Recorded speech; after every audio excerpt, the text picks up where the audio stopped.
فلا تطع المكذبين ودوا لو تدهن فيدهنون.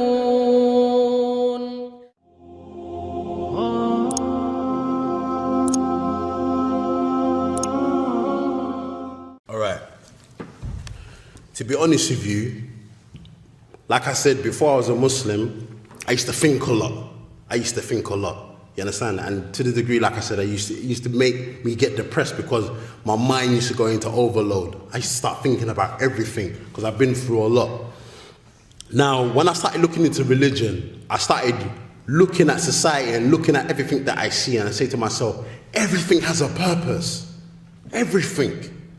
No matter what you look at, it's got a purpose. This microphone, this monitor, mobile phone, the bathroom, the camera, my jacket, my shirt, my trainers, everything has got a purpose. Then how all of a sudden, me as an individual, I don't have no purpose? I start asking myself, you know what?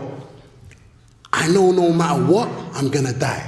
No matter what, it doesn't matter where I hide. I can go live in the desert. I can go and live in lofty mountains. I know no matter where I go, I'm gonna die.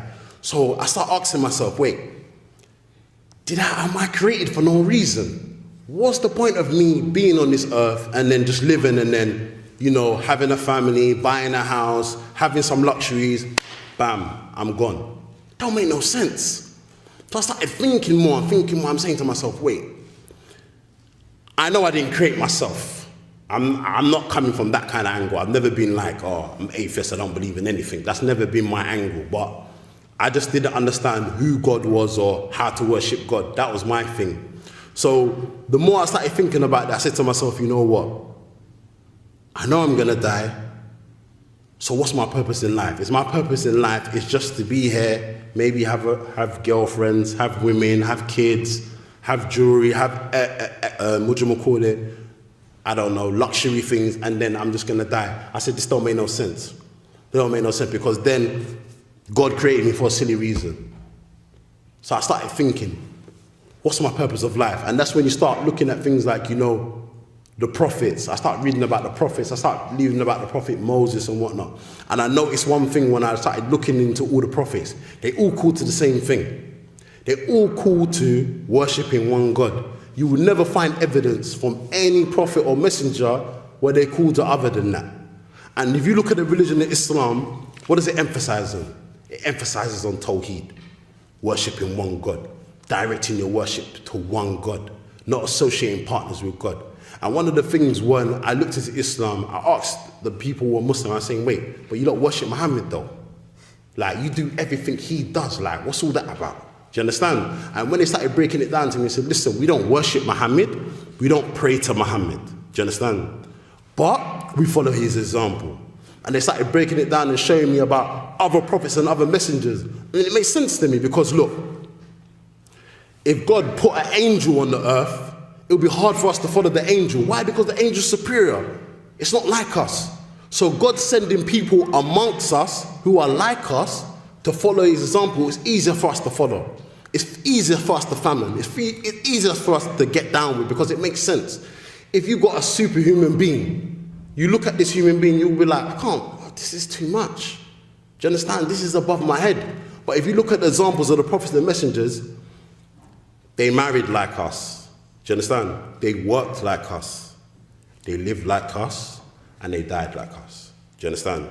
It's all the same. And it made sense to me. So the more I started looking into this and the more I started looking into Islam, I said, you know what? This is the only religion I can see what has no contradictions. I asked so many people, show me contradictions in the Quran. It don't exist. It don't exist. Show me where in the Quran it tells me to worship other than God. It don't exist. So when I started looking on the emphasis on Tawheed, it made sense to me, directing my worship to one God. Because when I was looking into Christianity, all this God is free and stuff like that, I couldn't get it around my head. It was too much for me. And the next thing, I'm being honest with you. I'm just going to be open with you. When they said to me, Jesus is God, and obviously I've grown up knowing that Jesus is a white man. So for me, I couldn't fathom that. I'm like, why is God white? No, I'm being honest with you. I used to ask myself this, why is God white? This don't make no sense. This is not fair. Why is my creator white? Like, so what? Is white better than me? Do you understand? And when I start looking into Islam and look at the examples of the Prophet Muhammad sallallahu alaihi wasallam, when he said in his final sermon, there's no difference between a black man and a white man. The only difference between us is through our deeds. I said, this makes sense to me. This makes sense to me. I grow up going to a church. I'm in a church. I see a white man on the wall. I'm like, this is too much. I can't get down with this. Like, I'm being honest with you. I can't get down with this. This is not fair. This is not fair. Why is my creator white? Just like Nation of Islam. Why is their creator black? It don't make sense. So it makes, okay, if God is black, so what about white people and every other race? How are they going to feel? Do you understand? So it's the same thing. So when I started looking into Tawheed and looking at the values and the teachings of Islam, I said, you know what? This makes sense to me. And it was easy for me to accept Islam after that. So that was the main reason for me taking Islam as my religion. ولا تطع كل حلاف مهين